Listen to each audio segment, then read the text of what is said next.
Bismillahirrahmanirrahim. Muhammad sallallahu alaihi wasallam wa ala al-kiram wa ala al-kiram syuhada wa al-fatiha. A'udzu billahi minasyaitonir rajim. Bismillahirrahmanirrahim. Ar-Rahmanir-Rahim. Maliki yaumiddin. Iyyaka na'budu wa iyyaka nasta'in. Ihdinas siratal mustaqim. Bismillahirrahmanirrahim. Alhamdulillahil alamin wassalatu wassalamu ala asyrafil anbiya'i wal mursalin sayyidina wa nabiyina wa syafi'ina wa maulana Muhammad wa ala alihi wa sahbihi ajma'in. Ya Rabbi shrah li sadri wa yassir li amri wa hlul 'uqdatam min lisani yafqahu qawli.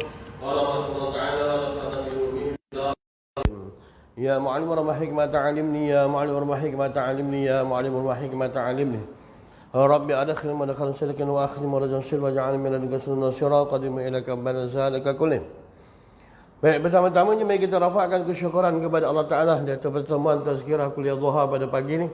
Semoga kita tuntut daripada Allah Ta'ala, moga di antara awal hingga akhir ini beroleh keberkatan daripada Allah Ta'ala, insya-Allah, amin ya rabbal alamin. Ya, pagi ini kita nak membahaskan di antara manusia itu dia terbagi kepada 3 golongan. Dalam 3 ibadat manusia itu ada yang pertama manusia yang awam, yang jahil. Yang beribadat dia dengan melenyapkannya melakukan pada taklid hal keadaan bagi segi urusan-urusan dia dalam peribadatan kepada Allah Ta'ala. Maka yang ini awam, banyak yang berlaku di antara masyarakat yang ada pada hari ini. Wahum ya'buduna Allah bighairi ilmin illa dhann, yang mereka menyembah Allah Ta'ala itu dengan tanpa ilmu melainkan mengikut pada sangka dia. Maka ini kebanyakan yang berlaku, membuatkan manusia ini dalam keadaan secara rambang dia meneka ketuhanan, membuatkan di antara orang begini hingga berpuluh-puluh tahun dia melakukan ibadat, dia tidak pernah menghasilkan kelazatan bertuhankan kepada Allah. Gegahnya Tuhan di dalam jiwa dia, agungnya Tuhan dalam jiwa dia, ketinggian Allah dalam jiwa dia, dia tak akan dapat dalam bentuk begitu. Apa yang menjadi batu karang dan penghijab ataupun penggabun bagi pandangan mata hati dia dalam menilik kebesaran kepada Allah? Yang pertama jawapan dia kejahilan dia. Al-jahilu aduwullah walau kana ibadah wal alimu habiballah walau kana fasiqah. Orang alim itu tetap dikatakan dia dikasihi oleh Allah walaupun dalam keadaan sekali-sekala dia terjatuh kepada perkara yang fasik. Yakni kerja yang fasik. Adapun orang di antara orang jahil itu dianggap dia sebagai musuh Allah walaupun dalam keadaan dia sentiasa dalam melakukan ibadat kepada Tuhan. Maka nisbah yang ini awam, kebanyakan dalam bentuk begitu orang yang memaham tentang Tuhan. Membuatkan Tuhan itu ada kalanya dipandang pada pakar dan pengikut pada pandangan, pada tilik mata nafsu dia. Di mana di antara sesuatu bagi hak Allah Ta'ala yang berhal keadaan bersesuaian dengan nafsu dia, maka dia akan ambil. Yang mana tak sesuai dengan nafsu dia, maka dia akan tolak. Sebab itu dia akan di antara manusia dalam dunia ni, hal keadaan dia ada banyak di antara bermacam-macam fikiran. Ada di kalangan mereka, dia juga tetap dalam keadaan sembahyang, dikerjakan haji dan umrah. Namun dia masih lagi belum ada kekuatan untuk menutup aurat dengan keadaan sempurna. Pasal wa ma qadarullahi haqa qadrihi. Sesungguhnya mereka kenal Tuhan tak cukup kenal. Lalu dalam keadaan ada masanya mereka taat akan perintah Allah dan ada kalanya mereka boleh durhaka dia kepada Allah Taala. Yang itu ada setengah faham begitulah dah. Ada yang setengah faham yang lain pula dalam keadaan dia tetap juga sembahyang. Dia tetap melakukan ibadat dia kepada Allah Ta'ala.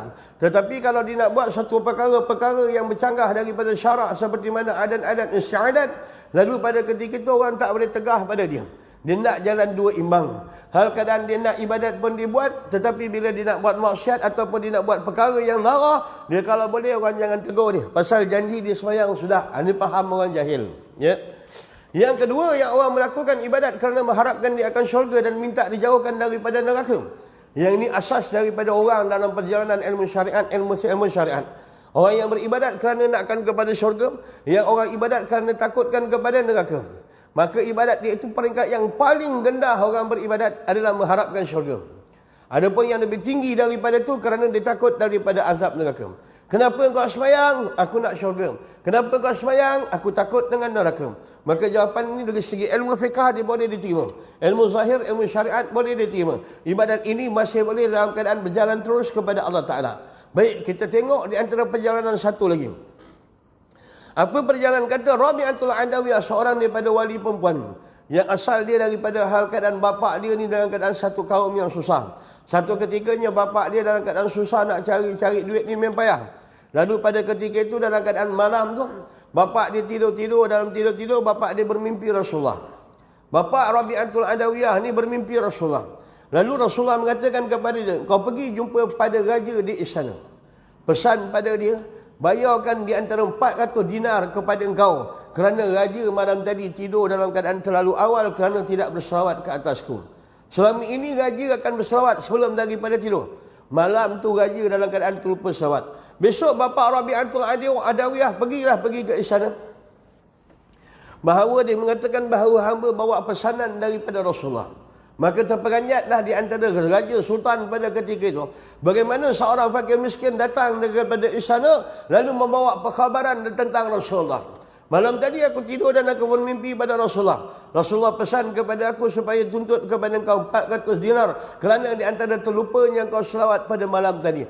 Maka menepuk dahilah raja pada ketika itu. Betul pada malam tadi dalam keadaan dia tak berselawat kepada Rasulullah. Lalu dibagikan hadiah 400 dinar kepada bapa Rabi'atul Adawiyah. Lalu dia berpesan, mulai lagi pada hari ini, kalau ada apa-apa teguran daripada Rasulullah, sila bagi tahu kepada aku. Yang ni siapa dia? Rabi'atul Adawiyah. Ya Allah, ya Tuhanku, andainya aku beramal kerana mengharapkan akan syurgamu, maka tutup dan haramkan aku daripada masuk ke dalam syurgamu. Seandainya aku beribadat ini kerana takutkan akan nerakamu, maka hal keadaan masukkan aku, bakarlah aku ya Allah, kerana aku beribadat kerana takut kerana mempertahankan diri aku daripada bakaran api neraka. Tetapi aku beribadat kerana menuntut bagi redha engkau. Aku hal keadaan beribadat bagi menuntut suka engkau. Seluruh ibadat yang nak mendapatkan satu cita rasa kelazatan bertuhankan kepada Allah, mesti berteraskan setiap amalan itu di atas dasar kasih dan cinta pada Allah. Kalau tak dasar kasih pada cinta, perbuatan itu ada kalanya. Sembahyang itu dia memboringkan, baca Quran itu dia memboringkan, berzikir itu kadang-kadang dia mengantuk. Benda yang dilakukan semuanya dalam keadaan tak menjadi, tak menimbul. Sepatutnya dalam keadaan kita lebih banyak beribadat kepada Allah, bertambah kasih dia kepada Allah. Kalau saya bagi contoh, contohlah, kalau kita sembahyang satu hari 17 rakaat, maknanya kita rokok 17 kali. Satu bulan kita rokok 510 kali.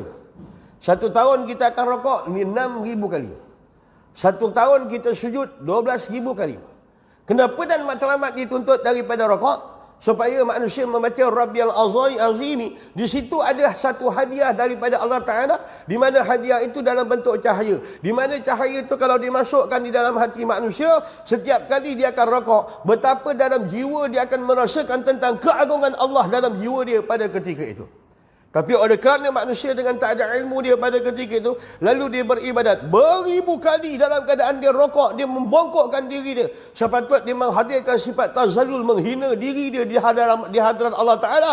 Tapi oleh kerana tak nampak di mana konsep dalam ilmu tasawuf ini berperanan, akhirnya dia rokok kalau satu tahun tadi 5,000 kali, kalau 10 tahun dah 50,000 kali dalam keadaan dia rokok. Namun sedikit sebesar zarah pun tidak ada keagungan Tuhan yang dapat pada cita rasa pada hati dia, tuan-tuan. Ini kesan daripada rosaknya hati. Sebab itu manusia bila dia buat di antara ibadat ini, tidak dianjurkan dia dengan dua perasaan. Perasaan yang pertama, takut dia kepada Allah. Yang kedua, hal keadaan rasa malu dia dengan Allah.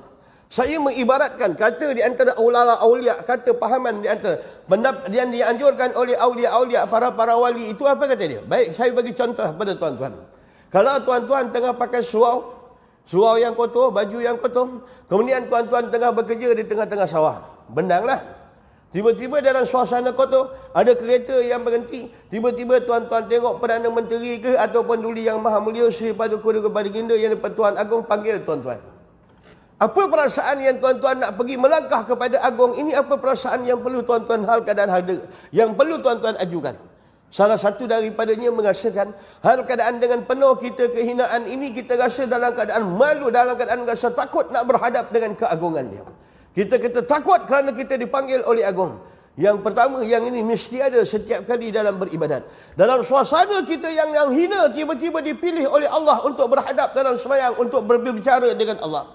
Yang kedua, bila dipanggil oleh Agong, kita merasakan kita ni kotor dan berbagai-bagai lumpuh. Lalu ajukan di antara sifat malu ketika berhadap nak bertemu dengan Agong. Begitulah nisbah manusia. Hal keadaan dia kena bagi tahu, bila dia nak beribadat kepada Allah Ta'ala, dia mesti ada rasa malu dekat Tuhan. Pasal dirinya yang kotor, dirinya yang hina, dirinya dalam keadaan yang bernajis. Ada lagi sifat riak dan takabur. Masih lagi dosa yang belum ditaubat. Masih ada lagi dosa yang belum ditangiskan. Masih lagi belum di antara kelengkapan sembahyang yang belum diqada. Lalu tiba-tiba dipanggil oleh Allah Subhanahu wa taala. Maka dalam ibadat ini yang ibadat menuntut dia bagi redha Tuhan. Kalau saya bagi tahu tuan-tuan, maksudnya kalau tuan-tuan petang hari raya, tuan-tuan buat ketupat, buat lemang, buat rendang, kemudian bekalkan duit sikit, terus pergi hantar rumah mak tuan-tuan. Adakah tuan-tuan pergi pada ketika itu hantar lemang, tuan-tuan tuntut bayaran? Tidak. Adakah tuan-tuan hantar di antara ketupat minta bayaran? Tak. Bahkan tuan-tuan bagi lagi duit untuk mak. Kenapa? Kerana pada petang raya tu minta kalau boleh mak bahagia dan mak suka dan mak redha kepada kita. Ini sebab begitu tidak mengharapkan balasan.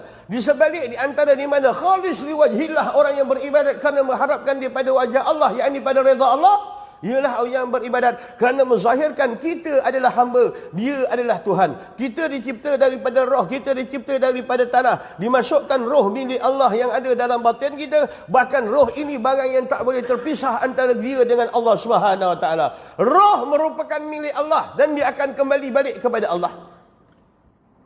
Bila orang cakap inna lillahi wa inna ilaihi raji'un, dia bukan cerita jasad, dia cerita roh. Hal keadaan roh ni datang daripada Allah dan dia akan kembali kepada Allah. Dia tak seperti mana jasad. Jasad yang tercipta dengan 4 anasir air, api, angin dan tanah. Dia datang daripada tanah, dia akan kembali kepada tanah. Kullukum min Adam, sekalian kamu daripada Adam dan Adam datang daripada tanah dan kita juga akan kembali balik pada yang asal. Maknanya yang jasad kembali pada tanah, bahkan di antara roh kembali balik kepada Allah. Bahkan roh di antara satu milik Allah yang ada dalam jasad manusia, dia tidak akan binasa walaupun kiamat. Dia tidak akan binasa walaupun dia diseksa di dalam kubur, tuan-tuan. Ya bang, ya? Faham? Pada diri kita ni ada 2 anasir. Satu jasad dan satu roh. Bang. Jadi orang tanya, apa di antara matlamat hidup? Matlamat hidup ini adalah Allah mengutuskan roh masuk ke dalam sangkar jasad manusia, diberikan peluang roh itu untuk beramal, beribadat selagi mana jasad nyawa dikandung kandung badan. Selagi ada nyawa lah. Walaupun jasad dah roboh, dah tak boleh duduk, bangun, berdiri, duduk. Masih lagi, pasal ada roh lagi, ada akal lagi. Tak boleh duduk, baring. Masih lagi semayang, pasal akal ada lagi. Tak boleh baring, semayang pakai isyarat anggota, pakai isyarat kepala. Tak boleh lagi, tapi akal masih, roh ada lagi. Hal keadaan pakai isyarat mata, rokok dan sujud buat isyarat mata, masih lagi dalam keadaan wajib semayang lagi. Kalau tak boleh isyarat mata, dia dah kejamkan mata, dia kena hadirkan hati bagaimana keadaan rupa pada semayang. Itu yang terakhir bagi perjalanan ilmu syariat. Bila dia kejamkan, bayangkan bagaimana suasana dia sembahyang. Bila dah habis pada waktu tu, bayangan itu pun dalam keadaan tak dapat. Dia tak reti nak hantar 150 pada Bilal, beli baju yang ada tocang kepala, ada tocang kaki. Tahu banget apa benda baju? Baju tu tak ada jual mana-mana. Bilal lagi dia jual. Dia ada tocang kat kepala satu, dekat kaki satu. Orang namakan kain kapan. Itu je. Namun akal dia masih ada, tetap dia sembahyang. Maknanya hal keadaan bila mana di antara roh dan keadaan yang ada di dalam ini, bila dia keluar saja istilah roh dan nyawa ni dia keluar daripada jasad manusia, yang jasad itu tak ada lagi dah kemuliaan pada ketika itu. Mulianya jasad sebab ada roh. Mulianya jasad sebab ada akal. Ditarik saja di antara 2 tu tadi, chip ketuhanan ni ditarik daripada manusia, maka bergulatlah seluruh bahal keadaan keraslah badan dia. 3 hari mengelembunglah perut dia. 5 hari keluarlah ulat daripada mata dan rongga-rongga kecil dia. Hari yang ke-7 pecahlah bisi perut dia pada ketika itu. Hari ke-40 habis jahanam, semua dagingnya dimakan dia ulat. Hari yang ke-100 habis tulang belulangnya, habis digata dia ulat. Maka ni sebab ini perjalanan dalam manusia, perjalanan manusia di atas musafir di atas muka bumi Allah ini ialah perjalanan roh dalam menuju kembali kepada asalnya, yakni nak kembalikan balik sirih kepada ganggangnya, kerana milik suruh, kerana roh merupakan milik daripada Allah dan dia akan kembali balik kepada Allah. Pada roh tu terbitlah satu yang dinamakan hati, yang dinamakan perasaan, yang dinamakan zauqi, yang dinamakan akal, yang dinamakan nafsu. Nisbah, benda yang berlainan pada nama tapi hakikat dia adalah satu. Maka nak fahamkan pada tuan-tuan, istilah yang digunakan dalam ibadat ini dengan 3 ilmu. Ilmu yang pertama dinamakan ilmu usul, yakni ilmu tauhid. Yang kedua dinamakan ilmu fiqh, dalam kaedah memahami dan perjalanan kepahaman kepada Allah Ta'ala, ibadat kepada Allah. Yang ketiga dinamakan tasawuf, ilmu yang dikatakan menjernihkan kotak hati daripada segala kekuruhan-kekuruhan barang yang lain daripada Allah dan daripada segala maksiat batin. Bila kita dah semayang, saya katakan tadi 10 tahun kita semayang berarti dalam keadaan 50,000 kali kita rokok, 5,000 kali kita rokok. Bila 10 tahun kita semayang, maknanya 10,000 kali kita sujud kepada Allah. Apa yang dituntut daripada sujud itu? Rabbiyal A'la. Apa yang dituntut daripada surat rokok itu tadi? Rabbiyal Azimi. Maknanya, kalau manusia boleh mengikut prosedur semayang yang sebetulnya, bila dalam keadaan dia berdiri dalam semayang, dia merasa takut berhadap kepada Allah yang Maha Agung. Bila dia berdiri dalam semayang, dia akan tundukkan diri dan hatinya kerana malu berhadap dengan kesucian Allah berbandingkan dengan kekotoran yang pada jiwa dia. Lalu pada ketika dia melakukan ibadat, masa kalau betul dia mengikuti tepat pada waktunya, bila dia sujud pada rakaat pada ketika itu, subhana rabbiyal azimi wa bihamdi, satu cita rasa yang Tuhan curahkan nur ke dalam hati dia, dia akan merasakan betapa agungnya Tuhan yang disembah pada ketika dalam keadaan berada dalam rakaat. Tapi oleh kerana hal keadaan manusia tak memahami apa matlamat dan tujuan ibadat, siapakah yang dipilih oleh ibadat oleh Allah Ta'ala, akhirnya dia tak mendatangkan kesan. 50 tahun semayang tak merasakan agungnya Allah. 50 tahun dalam keadaan dia sujud, berhalkan 50 tahun sujud beratus ribu kali dalam keadaan dia sujud, tak pernah merasakan ketinggian Allah dalam Rabbiyal A'la wa bihamdi. Maka dia akan jadi hijab. Maka tasawuf mengambil peranan. Baik, kita ambil contoh. Di mana perjalanan ilmu tasawuf? Tasawuf ni bila kata nak sembahyang, simpulkan dulu kepahaman kepada Allah. Allah yang kita nak sembah ni simpul. Kita hamba, dia Tuhan. 6 daripada dia, 6 daripada kita. Doa daripada kita, perkenan daripada dia. Kehambaan daripada kita, ketuhanan daripada dia. Ingat tak? 6 perkara kata Sahal bin Abdullah At-Tustari itu. Kehinaan pada kita, kemuliaan pada dia. Semua tu nak kena faham. Bila dia simpulkan Allah, lalu dia sembahyang, Allahu Akbar. Yang dikendaki fiqah di situ apa dia? Bukan tangan yang mengangkat, tapi suara yang keluar. Ni tangan tak angkat tak apa. Allahu Akbar. Sah semayang lah. Tak ada masalah. Pasal rukun di situ suara. Kalau dia datang-datang senyap, tangan diangkat. Yang ni jadi masalah. Angkat tangan hukum dia sunat. Keluarkan suara hukum dia wajib. Yang itu fiqah dia. Yang kau dah simpulkan, tujukan kepada Allah. Alif lam lam ha, alif kabbarah, Allahu Akbar. Dialah awal dan akhir, zahir dan batin. Rangkumkan 4 dalam 1, terus angkat. Allahu Akbar. Di mana kata tasawuf dia pada ketika itu? Tasawuf yang pertama nak kena ambil faham bahawa ibadat ini bukan kepunyaan kita. Allah yang pilih siapa di kalangan manusia yang layak untuk dihadapkan hatinya kepada Allah. Wallahu yahtakhsu bi rahmatihi may yasha. Dia pilih, dia yang menentukan siapa yang dikehendaki untuk berhadap kepada dia. Tak semua orang dipilih untuk sembahyang. Ada orang yang lebih hampir daripada masjid tak dapat sembahyang. Ada orang yang lebih tua daripada kita tak dapat sembahyang. Ada orang yang lebih kuat daripada kita tak dapat sembahyang. Ada orang yang nak sembahyang di hospital tapi tak dapat juga dalam keadaan nak sembahyang. Allah pilih yahtassu bi rahmatihi may yasha. Dia pilih.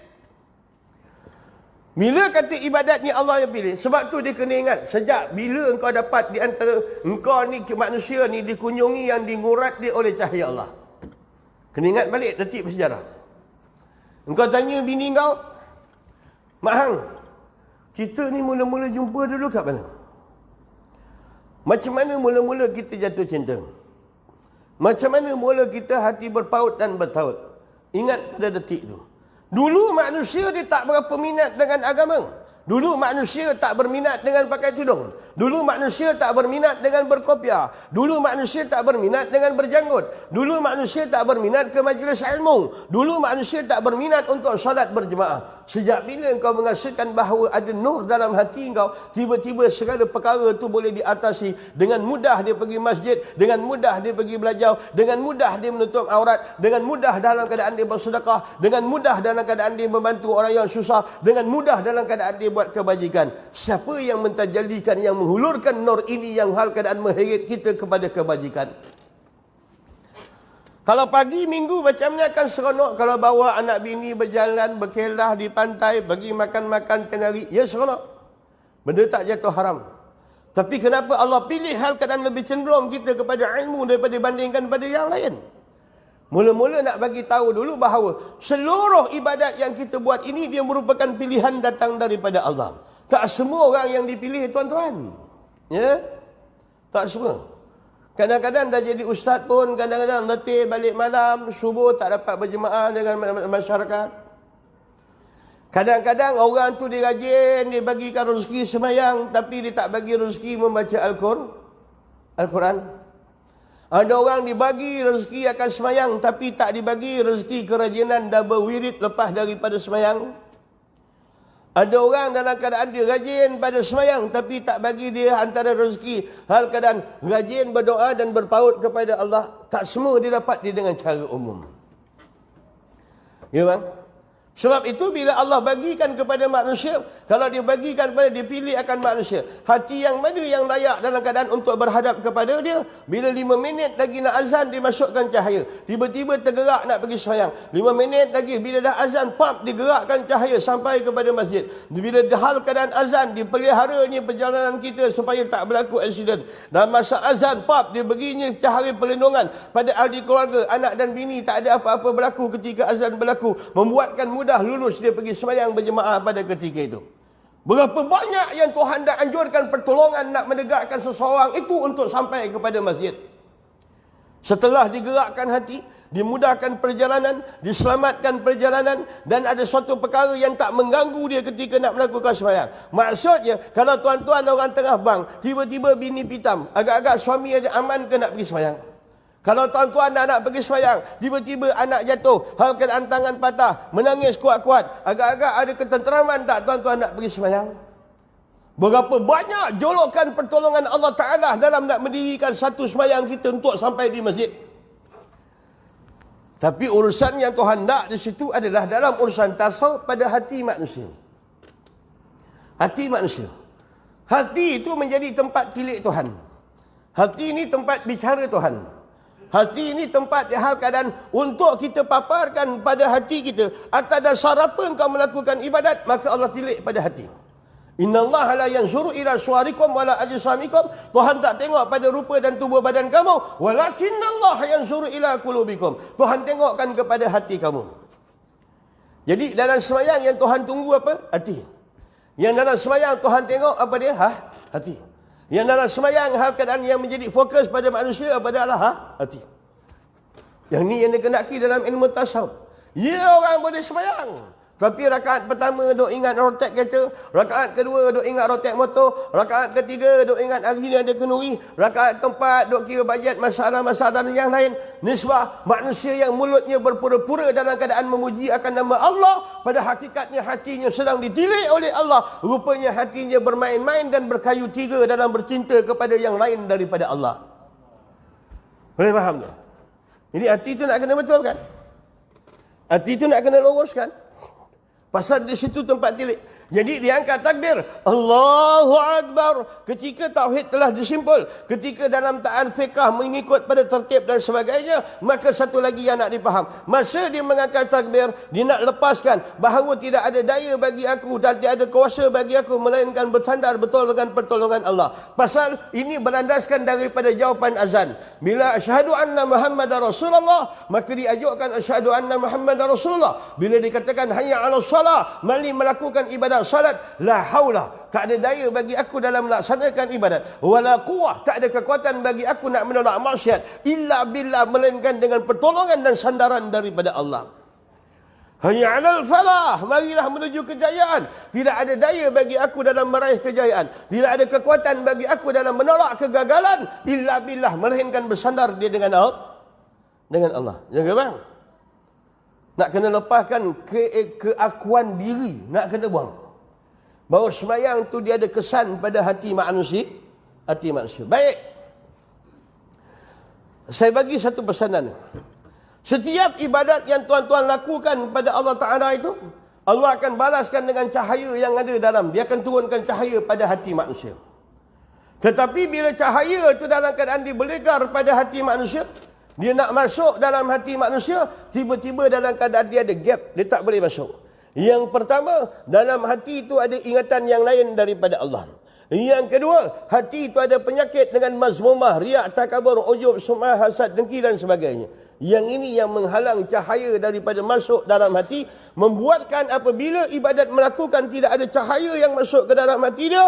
Pertama, ibadat itu akan mendatangkan bosan. Bahkan dia yang sembahyang berpuluh-puluh tahun, bila imam baca ayat Quran, dia boring mendengar bagi ayat-ayat Allah. Bila imam panjangkan pada di antara pada perbuatan, dia akan boring duduk rokok dengan Allah lama-lama. Bila imam sujud dalam keadaan lama-lama, dia rasa tertekan perasaan dia kerana imam melambat-lambatkan akan sembahyang. Padahal dia merupakan satu keperluan yang secara tabi'i, yang ibadat itu adalah perjalanan roh dalam pertemuan dia dengan Allah. Bahkan roh ialah barang yang tak boleh berpisah dengan Allah. Dia memerlukan kepada Allah. Mana roh yang terlepas ingatan kepada Allah, dia akan jadi rosak, dia akan jadi sakit. Faham ya? Dia akan jadi rosak. Macam mana jadi rosak, jadi sakit? Umur yang paling ranum dituai oleh malaikat Israel, ini kata Rasulullah, antara 60 hingga ke 70.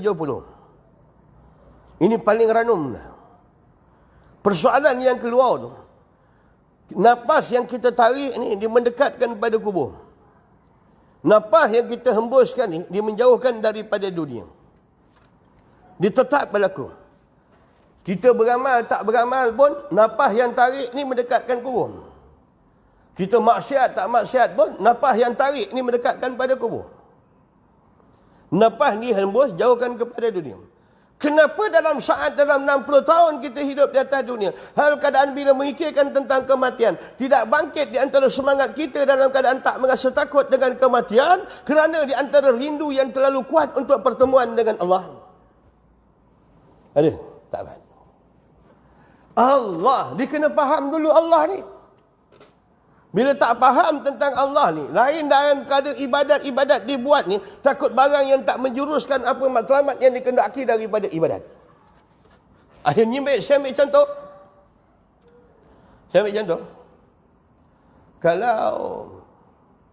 Kalau lah, tuan-tuan balik daripada kerja, bini tuan-tuan tengah minum dengan Bangladesh kat kedai.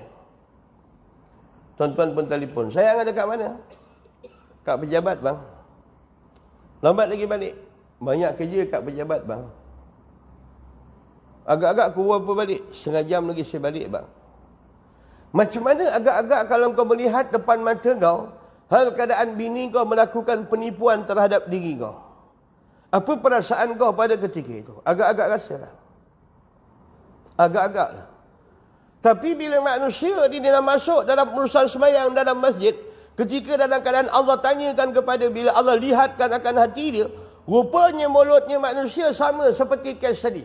Mulut dia dalam keadaan memuji kepada Allah, sedangkan hati dia berlaku curang mengingati yang lain daripada Allah. Mulut dia memuji akan nama Allah, hati dia berintim-intim dengan dunia musuh Allah. Mulut dia memuji akan nama Allah, hati dia mengingati yang lain yang hal keadaannya boleh menimbulkan murka daripada Allah. Benda yang jadi permasalahan di sini, setiap kali kita melakukan ibadat, setiap kali kita melakukan pengkhianatan roh dan hati kita daripada berhadap kepada Allah Ta'ala.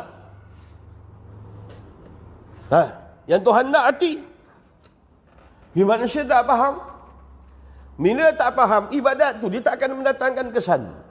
Sebab itu dia rajin juga sembahyang, tapi kalau dia kahwinkan anak, dia akan terus adakan bersanding tanpa menutup aurat. Dalam satu masa yang sama, dia beribadat kepada Allah. Dalam masa yang sama juga, dengan nikmat Allah juga, dia durhaka balik kepada Allah. Ini maksudnya. Bila manusia meletakkan agama ni part time kat dia, Allah itu dalam urusan sembahyang, tak masuk dalam urusan harian. Dia ahal keadaan dia beramal seperti mana orang awam, maka yang ini dia akan lebih pecah hati, lebih berani melakukan maksiat kepada Allah. Baik, saya ambil contoh. Contohlah. Lebah itu dah pergi haji 5-6 kali. Umrah 5-6 kali balik. Sampai unta pun dah naik menyampah tengok muka dia. Lepas dia. Kejap-kejap dia. Unta kata, lepas engkau. Baral pun dah tak nak, keldai pun dah tak nak jumpa dia lagi dah. Tak apa. Dia pergi balik umrah, pergi balik sembahyang lepak-lepuk. Tiba-tiba satu ketikanya dalam keadaan dikahwinkan anak, lalu dibukakan aurat anak dalam bersanding. Dalam perbahasan kitab tasawuf ni, saya tak bahaskan halal haram. Agak-agak rakyat Malaysia mana yang tak tahu buka aurat itu adalah hukum dia berdosa? Rakyat Malaysia mana yang tak tahu bahawa di antara pakai seluar pendek itu berdosa? Rakyat Malaysia mana yang tak tahu bahawa tak sembahyang itu hukum dia berdosa? Dalam bab hukum semua orang dah tahu. Perbahasan dia semua orang dah tahu. Soalan yang kita nak keluarkan dekat sini, soalan ni cerita tasawuf tu. Pakcik umur berapa tahun? 60. Pakcik umur 70. Baik, soalan dia, kalau 70 tahun berapa lama dia disembah Allah? Berapa lama dia beribadat kepada Allah? Tiba-tiba dia mengadakan majlis perkahwinan, disandingkan anak dia dengan keadaan membuka aurat, kemudian tak merasa sensitif. Kalau orang agama lain tuan-tuan, bila tersangkut pada agama dia, dia akan jadi satu benda yang sensitif. Kalau terkena pada benda berhala yang disembah, dia akan jadi satu benda yang sensitif. Tetapi apa yang berlaku pada manusia ni, khususnya pada bangsa manusia ni, apa yang nak dipahamkan? Dia dah 60 tahun dalam keadaan disembah Allah. Ketika anak dia buka aurat bersanding pada ketika itu, dia tak merasa sensitif bagaimana anak dia sedang melakukan satu perkara yang durhaka kepada Tuhan yang dia dah sembah selama 60 tahun. Ini persoalan yang keluar dalam ilmu tasawuf. Nak kena sensitif hubungan dengan Allah. Faham? Dia jangan jadi macam orang yang asing. Buatlah, tak kisah. Lama besok-besok, lama-lama taubat dah. Kisah budak muda yang melakukan maksiat, lalu dia jumpa Syekh Abdul Qadir Jailani. Ya Abdul Qadir, aku nak buat maksiat dulu. Besok satu masa ketika nanti aku bertaubat, Allah akan ampunkan. Allah minta ampun daripada Allah. Apa kata Syekh Abdul Qadir Jailani? Bila engkau jalankan taubat? Mana yang kau jalankan taubat? Macam mana engkau jalankan taubat?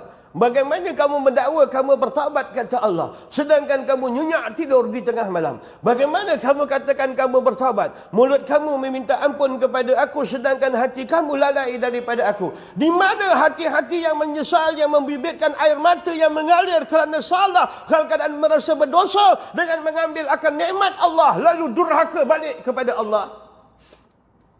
Ini soalan yang nak pakai. Soalan halal haram ni semua orang dah tahu. Tapi agak-agak macam mana? Kalau tuan-tuan musuh pada dadah, tiba-tiba tuan-tuan kasih duit pada anak tuan-tuan, digunakan balik beli dadah yang dia berkawan balik dengan musuh tuan-tuan yang ini dadah. Apa perasaan tuan-tuan pada ketika itu?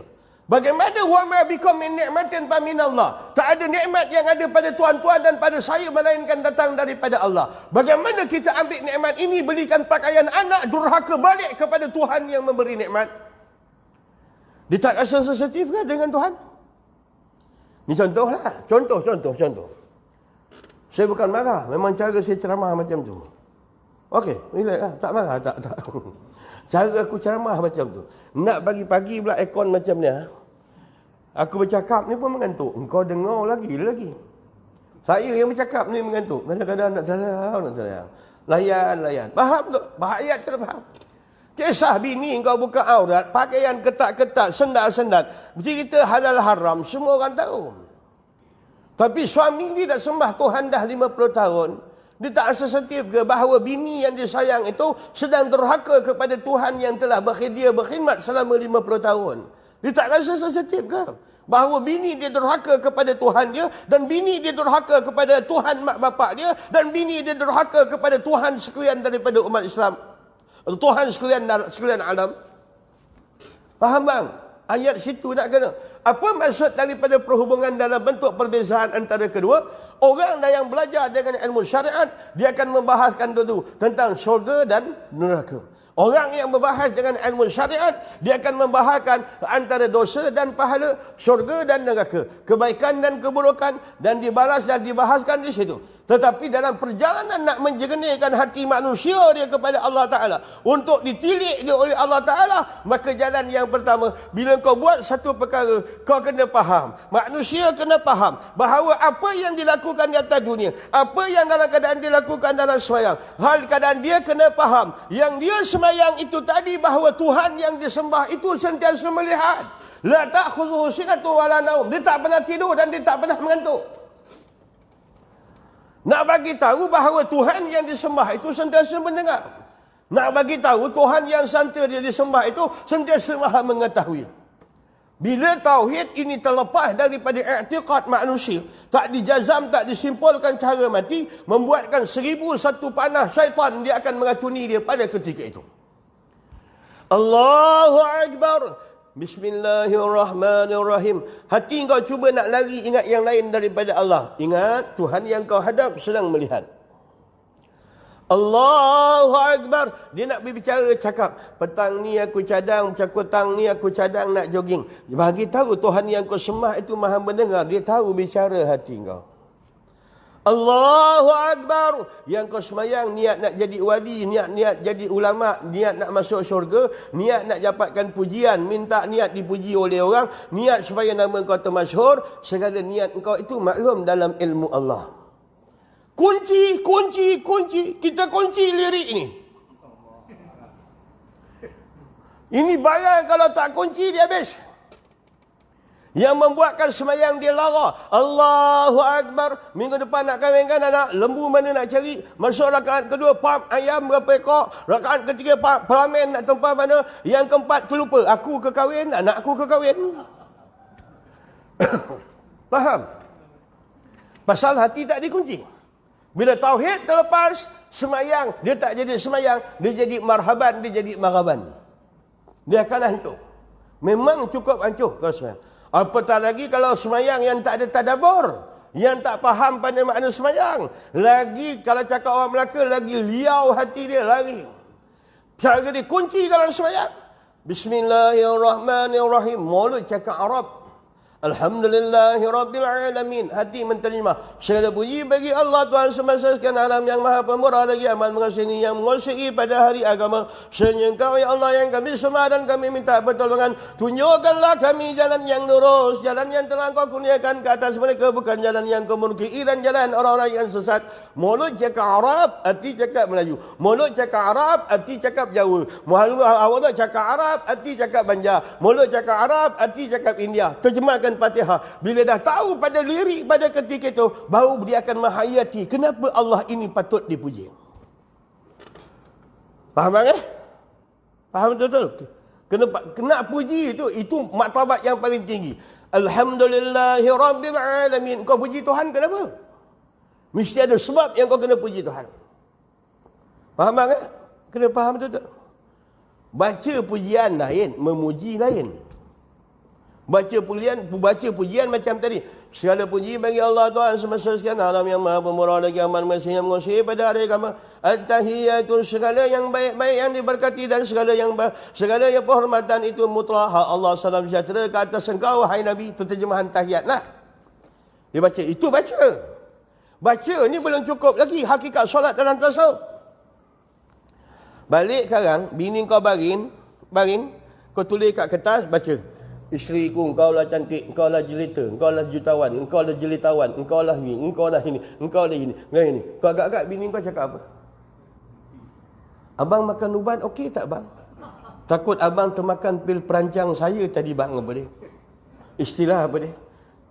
Abang mak bini kau tengah tidur, kau tengah baring, kau pergi kat tepi dia. Sayang, baca kertas tau, bukan puji begitu, baca kertas. Sayangku, engkau lah yang cantik. Sayangku, engkau lah yang jelita. Sayangku, engkau lah yang paling cantik dalam dunia. Andainya didatangkan bidadari dalam syurga, nescaya aku akan pilih akan dirimu. Andainya aku mampu petik bintang di langit, ku hadiahkan di hari jadimu. Macam lagu je. Dia baca. Agak-agak bini dia kata apa? Terima kasih bang. Terima kasih. Tak. Kecuali bini dia ada otak mental je kalau kata terima kasih. Faham? Tak ada betul je. Itu baca pujian. Itu kalau yang muda. Kalau yang tua, bini dah 70. Dia baca. Isteriku, engkau lah yang jelita. Bini umur 70 tahun, baca macam tu. Isteriku, engkau lah yang jelita. Engkau lah yang paling cantik. 70 tahun. Isteriku, dalam dunia tak ada yang boleh lawan kecantikan melainkan kau. Hanya kau satu dalam hatiku. Agak-agak bini dia boleh terima tak ayat tu? Dia membaca pujian, bukan dia memuji. Faham? Yang tadi, yang mula-mula orang yang baca Fatihah, kau dia baca Fatihah pun benyek-benyek mulut dia, baca cekodok benyek. Bismillahirrahmanirrahim. Alhamdulillahirrahmanirrahim. Syekh, Kau semayang ni termemek-memek kau faham makna? Tak Ustaz, tak tahu. Main ajuk-ajuk je. Ni dah satu masalah. Baik, ambil tindakan. Beli buku terjemahan semayang, baca. Lepas dah hafal, sekarang semayang, mula terjemah dalam hati. Segala puji bagi Allah Tuhan semesta sekalian, alam yang maha pemurah. Baru selap, hati akan berdialog dengan Allah. Okey bang. Begitu juga akhir masuk martabat yang paling tinggi, dia puji Allah Ta'ala. Dibandingkan langit yang lapis dia ada 7, satu lapis punya tebal daripada pepejal, berjalan daripada bawah naik ke atas 500 tahun punya perjalanan, tebal satu langit. Kalikan dengan 5 langit, 3,500 tahun tebalnya langit. Dia tergantung tanpa tiang. Subhanallah, tiba-tiba pujian tu keluar. Tengok bagaimana kekuasaan Allah. Pergi dekat muara, tengok bagaimana Allah pisahkan air masin dengan air tawar. Bagaimana ikan air masin tak melintas ikan air tawar tak beratas. Bagaimana Allah sekat perjalanan air pada ketika itu. Subhanallah. Baru sedap puji. Pasal dah nampak cara kebijaksanaan Allah. Walaqad zayyana as-samaa'a ad-dunya bimasabih. Aku hiaskan di antara langit-langit ini dengan lampu-lampu, yakni bintang-bintang. Tengok bintang tu betul-betul. Dia akan berkelip. Memuji dia akan nama Allah. Yusabbihu lahu ma fis samawati wal ard. Seluruh makhluk di langit dan bumi, antara bumi dan langit. Makhluk ini kebanyakannya mereka memuji akan manusia. Binatang cara semayang dia. Bihaka dan ulau ada cara semayang dia. Seluruh makhluk ada semayang dia, kata Allah Ta'ala. Ajar tunjukkan cara semayang dia. Dan sebahagia kebanyakan makhluk dan seluruh daripada makhluk hal keadaan bertasbih dan bertahmid kepada Allah. Walakinnakum akan tetapi kamu la ta'lamuna kaifa tasbihahum. Kamu tak tahu bagaimana binatang-binatang dan pokok bertasbih memuji akan nama Allah. Tapi Allah nyatakan bahawa seluruh makhluk ada semayang cara masing-masing. Dan seluruh makhluk sentiasa bertasbih kepada Allah, kecuali yang kontot-kontot atas dunia ni, yang pendek-pendek atas dunia ni, kita lah. Keadaan hati kita zikir tak ada, pakai kopiah hulu hilir. Rupa bila Allah tengok tilik, lebah ini handal kopiah, rupa hati pun kosong tak ingat Allah. Yang Tuhan tilik hati bang, hati. Baik, saya bagi satu formula lagi. Pegang formula ni, pegang. Pegang betul-betul cakap je. Pegang. Mak kata Aziz, genggam erat tangan janjiku. Pegang. Genggam erat janji. Kata Aziz, pegang betul-betul. Apa maksud perkataan? Seluruh manusia dan makhluk yang bergerak ini, manusia ini yang berjalan, ditilik dia seperti mana mayat yang berjalan. Terkecuali hati yang hidup dengan zikrullah, yang akan mengeluarkan cahaya, yang bakal mendapat respon dan perhatian daripada Allah. Pegang ayat ni. Bukan kopiah, bukan janggut, bukan jubah macam aku, bukan janggut macam aku boleh buat tali timba. Bukan. Allah tengok pada hati. Ya bang? Naik motor, Allah ilaha illallah, la ilaha illallah. Dalam hati kau jangan terpekik-pekik, aku kena tangkap. Dalam hati. Daripada masjid, daripada rumah nak pergi masjid. Subhanallah. Kalau satu hari pergi daripada rumah pergi masjid, dapat 20 subhanallah, balik 20. Satu bulan dia dah pergi 600. Satu tahun dia pergi 7,200. Subhanallah. Hanya kadar untuk pergi balik masjid saja. Itu pun satu waktu. Tuan-tuan, pakai baju Melayu, selawat. Allahumma salli ala Muhammad. Pakai seluar, selawat. 2. Pakai kopiah, 1 selawat, 3. Yang ada cincin, pakai 1 selawat, 4. Kemudian dia pakai minyak atar, selawat, 5. Bila tuan-tuan lepas semayang sekarang, locot songkok, selawat. Locot serban, selawat. Locot baju, selawat. Locot cincin dalam keadaan selawat. Pakai baju untuk semayang aja, pakai dan tanggal ada 10 selawat. Kalau 5 kali semayang, 50 selawat. Satu tahun ada 1,500 kali, 1 bulan 1,500 kali selawat. Satu tahun pakai baju, pakai kopiah aja, amalan iringan aja 1,800 kali selawat saja tuan-tuan. Nak tunggu lift, nak tunggu lapang, tak ada dia jawab tu bang. Aku cadang nak bangun tahajud malam ni, nak istighfar. Dia niat tu daripada tahun 69. Jepun dah balik, Belanda masuk, Belanda keluar, Portugis masuk, tak lagi bangun tahajud. Dia kena buat amal spontan dah. Makcik tengah-tengah beramal tu, tengah-tengah menyapu tu, Allah. Kalau boleh lah, kalau boleh jangan buat itu, tu berat sikit. Selawat. Allahumma salli ala Muhammad. Allahumma salli ala Muhammad. Dalam hati, jangan kau terpekik. Kau terpekik, apa masalah dia? aku kena tangkap. Ajaran sesat. Pasal dunia sekarang dah terbalik. Tahu? Kau tak perasan? Dunia dah terbalik. Dah banyak berubah. Besok yang tua-tua ni, tak ada kerja pagi-pagi besok. Tahu? Pakai kasut, pakai tracksuit, pakai baju t-shirt, bawa tasbih, jalan kaki. La ilaha illallah. Daripada Lumut ni bawa pergi sampai Manjung. La ilaha illallah. La ilaha illallah. Engkau ingat ahli majlis fatwa Manjung kata kau apa? Kau agak-agak dia kata apa? Kau tengok ni, ni salah menuntut ni. Dah sesat ni. Ni dah sesat ni. Ni dah sesat ni. Kita berzikir tengah berjalan, tu orang kata sesat. Pergi ke rumah orang kahwin. Orang tua umur 60 tahun, 70 tahun. Pasang lagu di tepi pantai yang indah. Ada seorang kata dia gila. Kau perasan tak dunia Malaysia yang kau duduk ni dah terbalik? Kau ada pasport tak ni? Permit hidup semua ni? Nak bagi tahu tuan-tuan begitu. Kalau tuan-tuan berzikir sambil berjalan, masyarakat Islam akan kata tuan-tuan gila.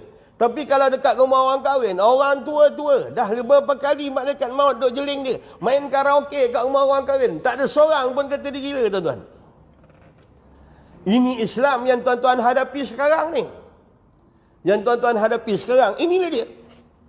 Dia akan jadi masalah. Tuan-tuan tengok hari ni apa yang tuan-tuan buat berkait dengan agama, dia akan timbul masalah. Tetapi benda adat yang dibuat oleh orang tak masuk di akal. Kalau tuan-tuan buka Radio Melaka ke, Radio Melaka lah petang-petang, Radio Melaka, Salam 60-an. Salam 60-an ni apa lagu tepi? Minta lagu 60-an. Ini lah Salam 60-an. Saya tujukan kepada sahabat saya Jai yang berada di Manjung, pada Pak Ngah dan Mak Long yang berada di Tanjung Bidara, Christmas yang berada di tempat ini, Hang Tuah Sakti berada di tempat yang bercakap tu semua makcik-makcik 60 tahun, 70 tahun. Makcik-makcik faham tak? Malaikat Israel ni satu hari dia jeling wajah makcik 70 kali tak kurang. Saya cakap makcik lah, tapi semua, termasuk aku tu apa dia. Dia jeling berapa kali? 70 kali dia tak kurang. Dia jeling. Sebab itu dalam hadis kursi Allah firman, betapa pelik bin hairan aku melihat keadaan Bani Adam, bahawa dia yakin tentang kematian, tapi masih lagi berseronok dia di atas muka bumi Allah. Allah nyatakan dalam hadis kursi. Kalau hadis tuan-tuan petikaikan sahih tak sahih, tapi dalam hadis kursi no comment. Allah bagi dalam bentuk macam tu. Jadi dia masuk pada peringkat yang kedua, dipuji akan Allah Ta'ala dengan sebab keadaan benda tu milik hak Allah Ta'ala. Dipuji. Segala puji bagi Allah Ta'ala. Tuan-tuan duduk, cuba tengok. Duduk depan rumah, ambil daun-daun kat rumah tu. Daun puding, satu daun berapa banyak color. Daun ubi macam ni. Daun ketum macam ni. Daun ketum macam ni. Kemudian daun apa lagi? Macam-macam color. Tengok, canggih Allah buat macam tu. Seluk pula kocik laki, ada lagi. Daun terup, lain tu.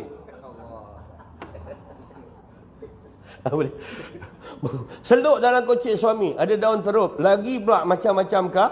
Macam-macam color. Sat lekuk, sat sepit, ada diamond, ada kelawau, semua ada. Macam-macam daun ada. Maka dia tengok kecanggihan ciptaan Allah, lalu dipuji pada ketika itu.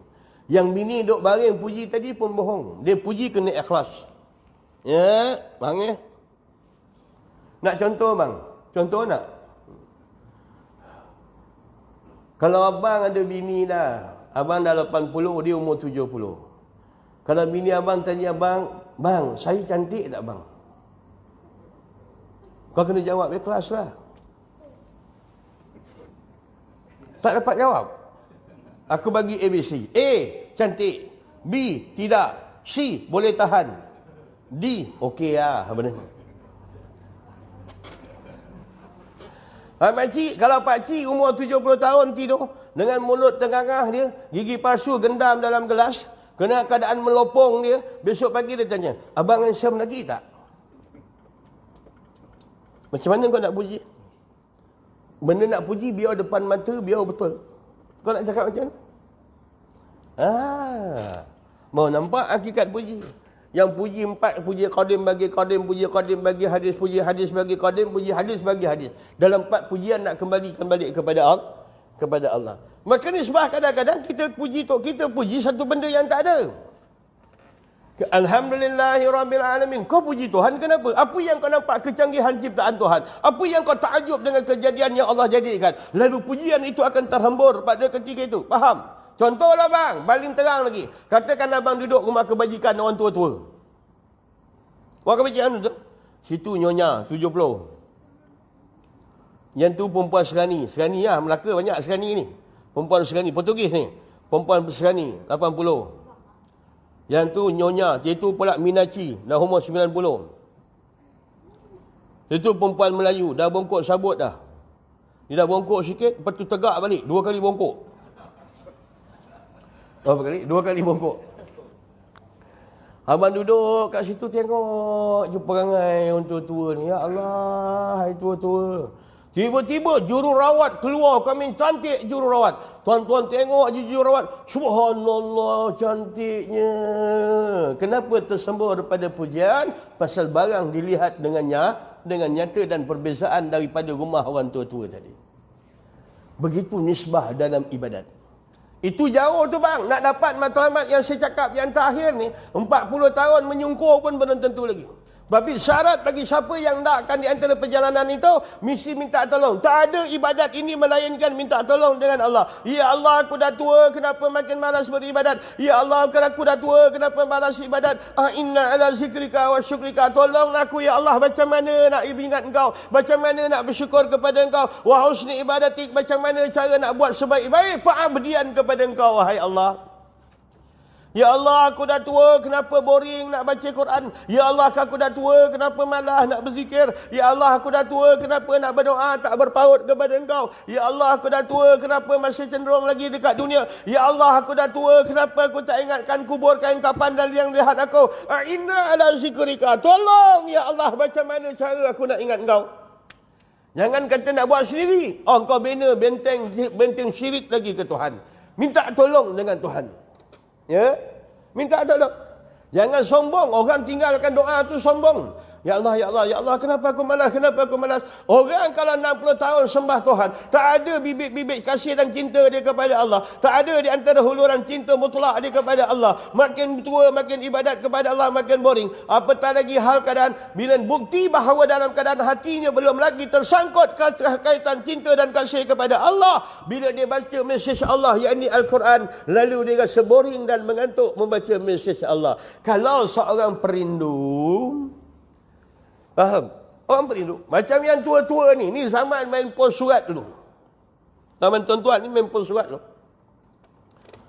Bila dah hantar surat kat Marwah, macam mana dia tunggu postman dapatkan balasan? Postman lalu, dia makinya. Mana surat aku ni? Kau tak bawa. Besok postman lalu lagi, tak singgah. Dia geram tengok postman. Mana surat Marwah aku tak tahu. Hari ketiga postman pun singgah. Pop, dia pun pergi kat postman. Rupa surat habis lain. Income tax. Bukan surat makwa dia. Dia marah lagi postman pada ketika kita. Bagaimana orang merindu mengharapkan mesej dan juga tulisan daripada makwa dia. Macam mana kita sembah Allah dan banyak 60 tahun makan nikmat Allah. Kita tak jatuh cinta dengan Tuhan, tak jatuh kasih dengan Allah. Ya bang ya? Pelan-pelan kayu. Kayu pelan-pelan. Dia tak boleh nak buat sekali orang. Jadi, bila nak masuk, kenapa tak dapat? Berpunca daripada hati kotor. Kotor hati itu sebab apa? Yang pertama, ada ingat yang lain daripada Allah. Ada kasih yang lain daripada Allah. Ada cinta yang lain daripada Allah. Yang kedua, dia ada penyakit dalam tu nama riak, takabur, unjub, sumah, hasad, dengki. Hal keadaan riak ini merupakan selendang Tuhan. Jangan pakai. Takabur itu mahkota Allah. Jangan pakai. Allah murka pada dua golongan ni. Iblis dalam syurga. Dia tak main ekor. Dia tak main judi. Dia tak minum arak. Dia tak berzina dalam syurga. Kenapa diterajang keluar daripada syurga? Berpunca daripada sifat takabur. Kerana adalah orang yang musuh ketat dengan Allah. Bila orang ada dua sifat riak dan takabur, barang siapa yang melakukan ibadat pengabdian diri kepada Allah, lalu ditilik dalam hatinya ada sebesar biji sawi di antara sifat riak dan takabur, tidak aku tilikkan ke hati mereka, bahkan lebih najis daripada bangkai babi dan anjing lagi, tuan-tuan. Faham? Tu hadis kudusi tu. Takut lah. Kena takut. Takabur ni buang. Jangan nak bangga. Tak ke mana. Tak ada ke mana pun. Engkau pernah tengok tak orang ada pangkat ni baca talqin sebut pangkat dia? Ada. Wahai Datuk Seri Hasbullah bin Muhammad Ali. Aku, bukan nama kau, nama aku. Kau taruh talqin nama kau tak tidur kau kerang. Taruh nama aku. Wahai Datuk Seri Hasbullah bin Muhammad Ali. Amen. PJK, JKK, MPKK, UPSR, PT3. Ada orang baca talqin macam tu? Tak ada. Sahibah tu. Kalau tak dia kata seorang ustaz pun, mufti pun dia tak sebut. Wahai sahibul samaha. Tak ada. Qadi ya sahibul fadilah. Wahai arwah sahibul fadilah. Al-Fadil, Ibn Fadil, Ibn Fadil, Al-Fadil. Batang dua malaikat kepada kamu. Tak. Elak dia tak sebut. Dia akan sebut dengan nama umum. Apa yang manusia nak banggakan lagi? Lebih lagi yang tak masuk di akal pada manusia ni tuan-tuan, salah satu daripada ni apa dia?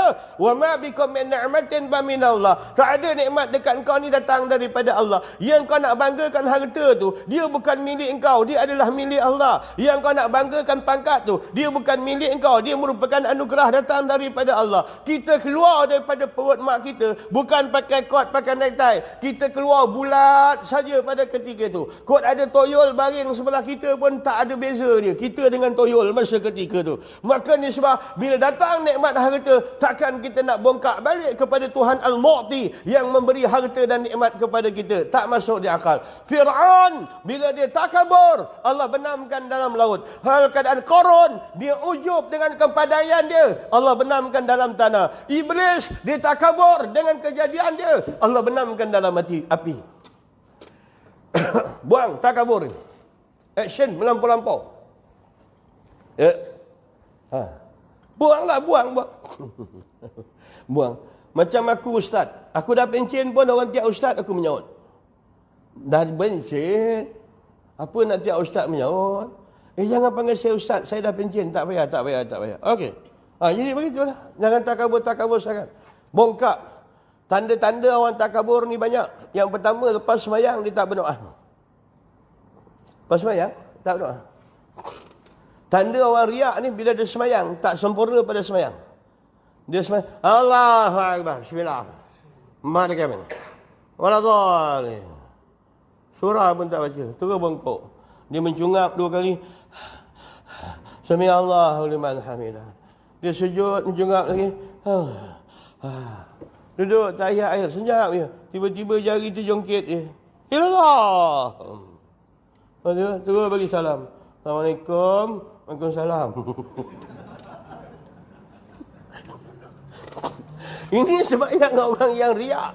Orang yang duduk dalam majlis ibadat tetapi tak melakukan ibadat. Dia macam contohlah, macam setengah lebay-lebay katun ni. Lebay katun ni contoh dia begini. Dia sembahyang sunat 2 rakaat. Dalam dia sembahyang sunat 2 rakaat. Lebih 10 sunat ditinggalkan. Dia buat 2 rakaat sembahyang sunat, dia tinggalkan 10 sunat dalam sembahyang. Faham tu? Allahu Akbar. Dia tak baca doa iftitah. Bismillahirrahmanirrahim. Tak baca doa iftitah, tinggal 1 sunat. Tak baca auzubillah, tinggal 1 sunat. Kalau kau kira banyak sampai petang kan. Apa masalah? Kau sembahyang sunat 2 rakaat. Tapi dalam sembahyang sunat, kau tinggalkan 10 sunat yang lain. Jadi buat ni kena ngikut mazhab dia pelan-pelan. Man. Dia bukan bahasa Arab, tu bahasa Cina. Man. Tenang. Allah. Alhamdulillahirrahmanirrahim. Kena tenanglah, tenang. Rokok. Subhanarabbiyal azim. Subhanallah. Begitu. Ada kata tiba-tiba menjerit. Mak ayah, mak sakit. Jangan, tenang. Sami Allahu liman hamidah. Selesaikan urusan kau dengan Tuhan dulu. Kau agak-agak yang bini kau sakit tu terlepas ke daripada pandang Allah? Tak, Allah tahu. Tenang. Subhanarabbiyal azim. Subhan. Kita kadang-kadang boleh sembahyang lambat masa bini minta duit. Apa dia? Bang, minta 200 nak beli lauk. Bismillahirrahmanirrahim. Alhamdulillah. Bang, bini bang minta 200 tak cukup, minta 300. Tukar pula baca surah pula. Alif lam mim zalikal kitabul la raiba fi. Kalau bini dia minta duit sampai petang khatam Quran dulu bang. Boleh? Maka disebab bila dibuat dalam keadaan bentuk macam sifat riak ni tuan-tuan, nak bezakan dia lain. Dekat rumah sembahyang kat masjid, sembahyang sunat, lepak lepuk. Dekat rumah, habuk pun dia tak sembahyang sunat. Ini tanda orang riak. Faham kan? Dekat masjid dia sembahyang pakai jubah, pakai serban. Jalan pun macam unta Baghdad. Gedegak. Pakai macam unta Baghdad. Pakai tu. Dekat rumah dia sembahyang, itu dia pakai pagoda. Dah kena gigit lembu dah macam roti jala rupa dia punya baju, itu dia sembahyang. Allah, malaikat pun menangis tengok baju dia. Allah Akbar. Bismillahirrahmanirrahim. Nampak tu dia ada beza. Ada beza. Dekat masjid pakai songkok, pakai jubah. Kat rumah tak sempat apa. Capai je. Pakai rupa skap bini. Jalan ni pakai skap tu. Janji tak kisah. Janji tutup kepala. Janji tutup kepala. Maka ini ibadat orang riak. Dia ada dua tempat.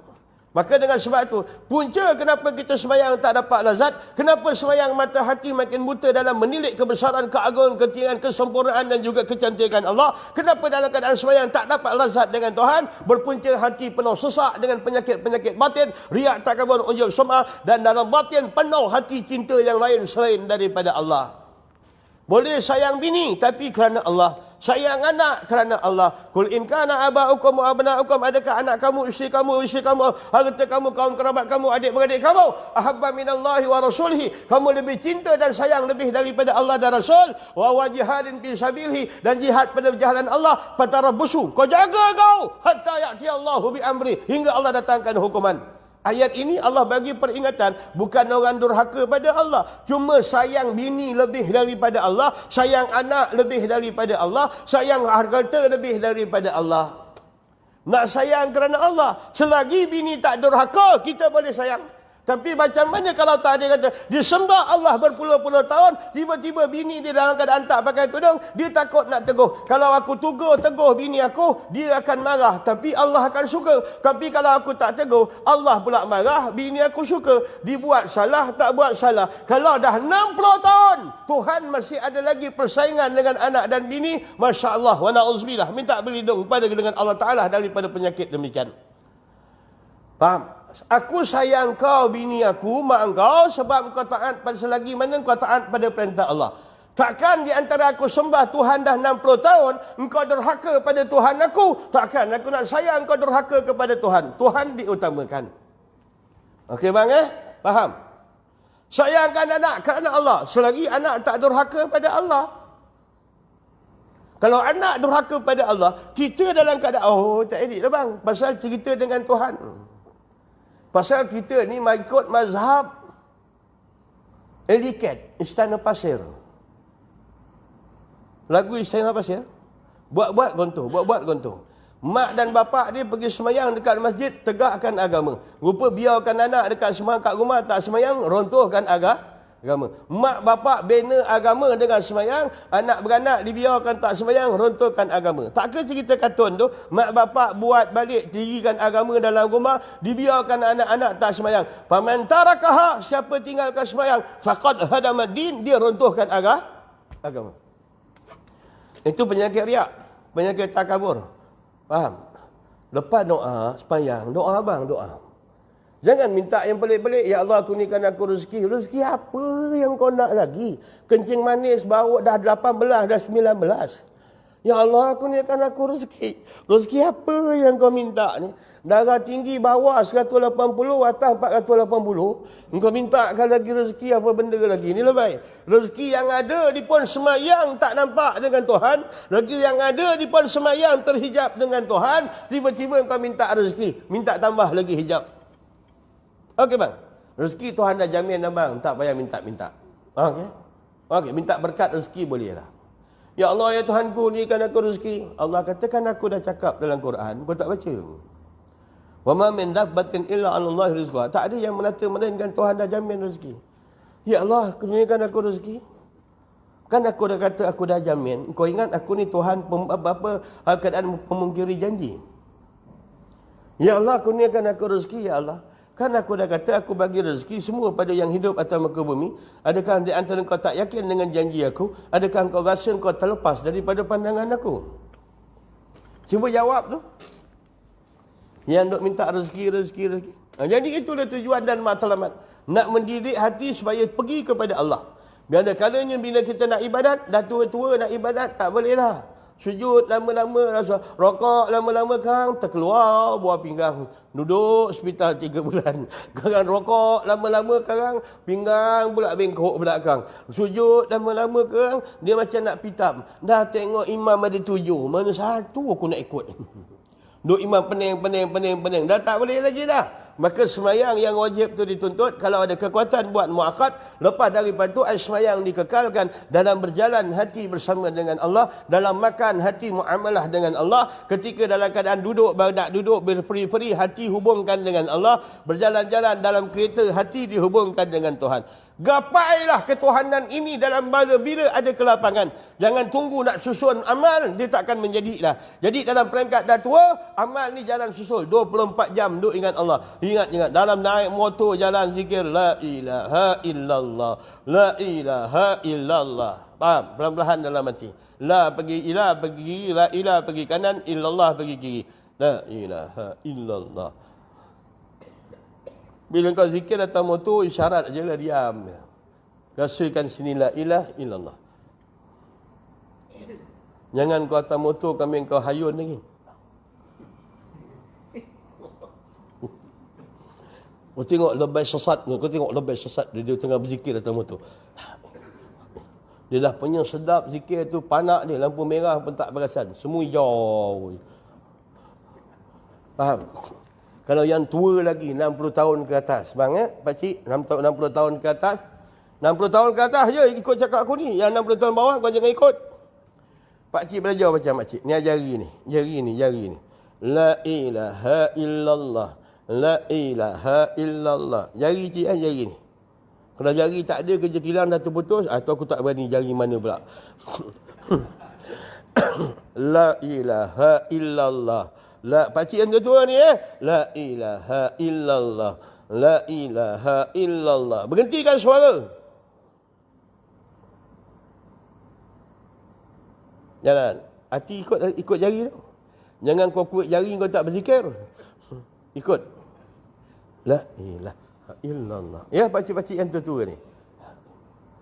Tengok pakcik tu tiba-tiba laju je.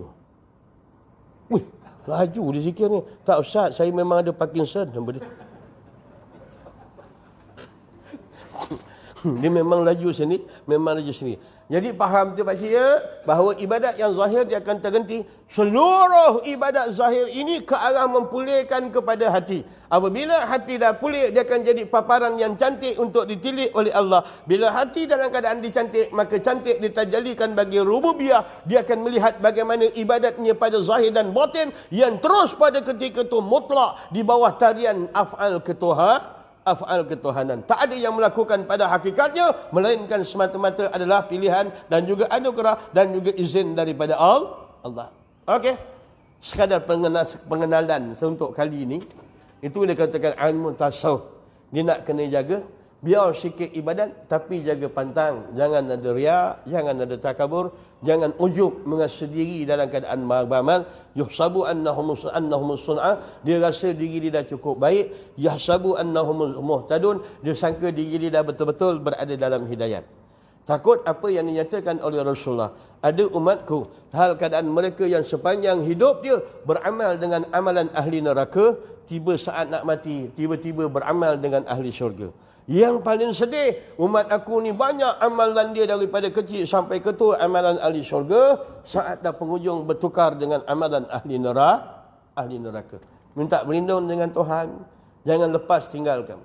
Tinggal a'inna ala zikrika ni bukan baca dalam doa je pakcik-pakcik abang-abang.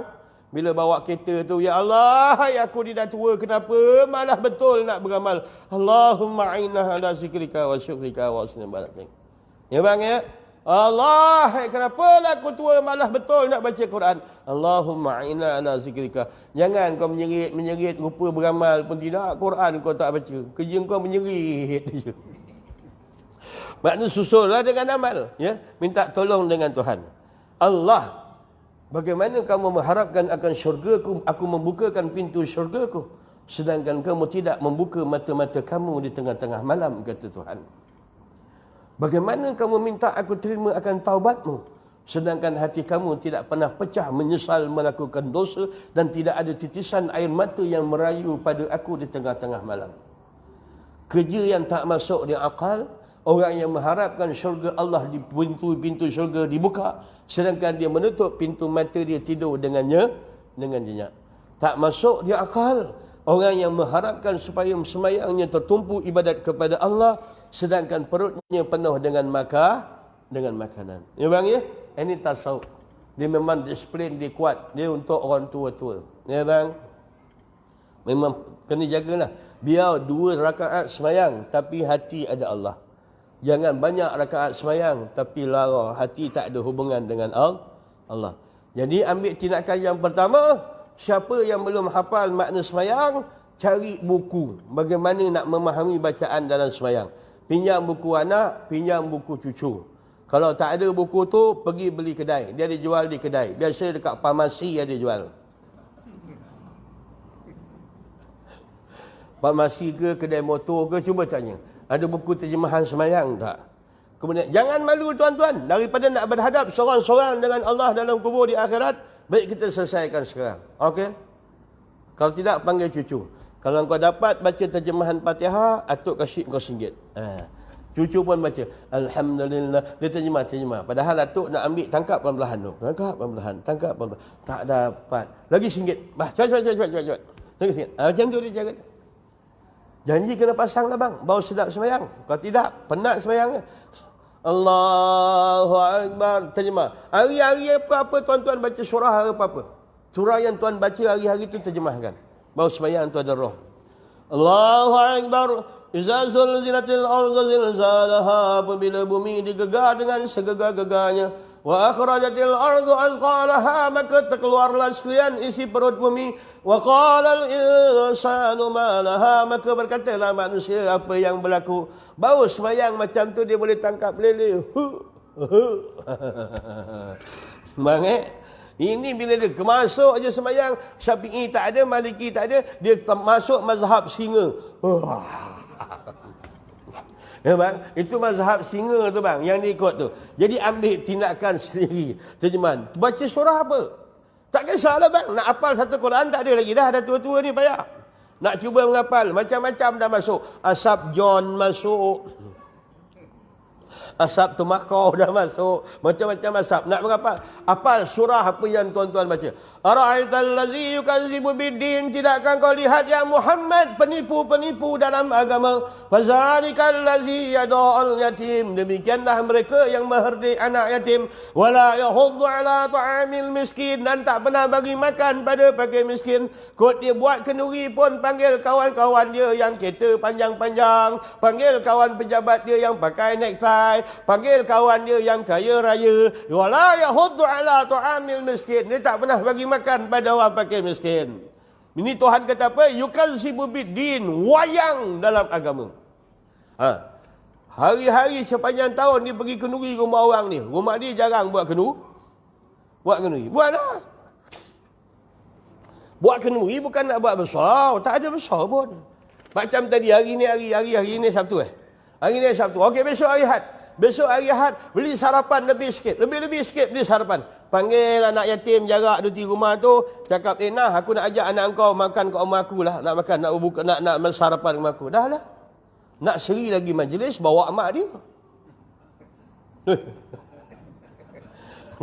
Kalau nak seri lagi majlis lah, bawa mak dia. Aku nak ajak anak kau sarapan dah. Kasih pakai miskin anak yatim makan depan rumah. Anak yatim tak pernah masuk kat rumah. Rumah yang masuk anak yatim dia ada nur tuan-tuan. Nak pula ibu tunggal yang jaga anak yatim. Kalau dia boleh bela anak yatim dengan keadaan sebaik-baik dan bagi pendidikan dengan baik, Rasulullah kata orang yang boleh bela dalam keadaan demikian tak ada di dalam syurga besok dengan aku melainkan begini. Rapat dia dengan Rasulullah dalam syurga. Orang yang memuliakan anak yatim. Memang baca Quran, baca terjemah. Baca Quran, baca terjemah. Cari terjemahan Quran. Dia ada jual kat kedai seseng. Cari. Malanglah tuan-tuan. Kalau kita orang Islam tak ada terjemahan Al-Quran kat rumah. Malang. 1000 kali malang. Jadi mulai besok baca macam tu. Baca. Laki baca. Alif Lam Mim. Bini baca. Hanya Allah yang mengetahui maksudnya. Zalikal kitabul la raiba fihi hudal lil muttaqin. Itulah kitab yang tak ada syaknya petunjuk bagi orang-orang yang bertakwa. Bini terjemah. Baca gitu. Okey. Bawa baca. Ustaz, bini saya tak reti membaca. Macam mana kau boleh kahwin orang macam tu? Jawi tak boleh, Rumi tak boleh, Tamil tak boleh, Hongkian pun tak boleh. Parah macam tu. Ajar dia, kena ajar dia. Itu bab kemudian kita sambung. Maksudnya, kena ambil terjemahan. Baca terjemah. Dan Quran merupakan peguam yang paling kuat. Nampak? Baca Quran, Kak. Arwah nenek saya, Kak, 1 tahun, 1 bulan dia boleh khatam 5 kali, Kak. Arwah nenek saya. Saya buka Quran dia. Walaupun muka surat banyak hilang. Lepas muka surat 1, muka surat 20. Mana tak khatam sebulan 5 kali. Rupa Quran koyak dia baca. Baik apa dia? Quran. Kalau buat ibadat, semata-mata ibadat, semayang je akak buat, akak digelarkan ahli ibadat. Tapi bila akak dalam keadaan rajin semayang, ditambahi baca ayat Quran, berpindah daripada ahli ibadat, naik kepada ahli ta'at. Lebih tinggi daripada ahli ibadat. Ya kan, bang? Pelan-pelan susun amal dia. Okey? Wallahu a'lam bishawab. Ada apa-apa soalan? Tak ada. Alhamdulillah. Bismillahirrahmanirrahim. Alhamdulillah. Allahumma tahhir qulubana minan nifaq wa a'malana minar riya' wa alsinatana minal kadhib wa a'inana minal khiyana. Fa innaka ta'lamu khawanatal a'yun wa ma fi sudur ya hannan ya mannan qawi lana al-iman. Allahumma ya rabbal alamin ya mujibas sa'ilin hab lana minka rashada wa sada al-yaqin. Rabbana jammil lana bil 'ilmi wahdina dunya wa dinna. Rabbana 'alaika tawakkalna wa ilaika nabna wa ilaikal masir. Allahumma ja'alna minat tawwabin wa ja'alna minal mutatahhirin wa ja'alna min ibadikas salihin. Allahumma inna nas'aluka tawbatan wa dawamaha wa na'udzubika minal ma'siyati wa asbabiha. Allahumma barik fiha wa ma fiha. اللهم بارك فيها ومن فيها وصلى الله على سيدنا محمد بن أمي وعلى آله وصحبه وبارك وسلم والحمد لله رب العالمين تقبل الله منكم.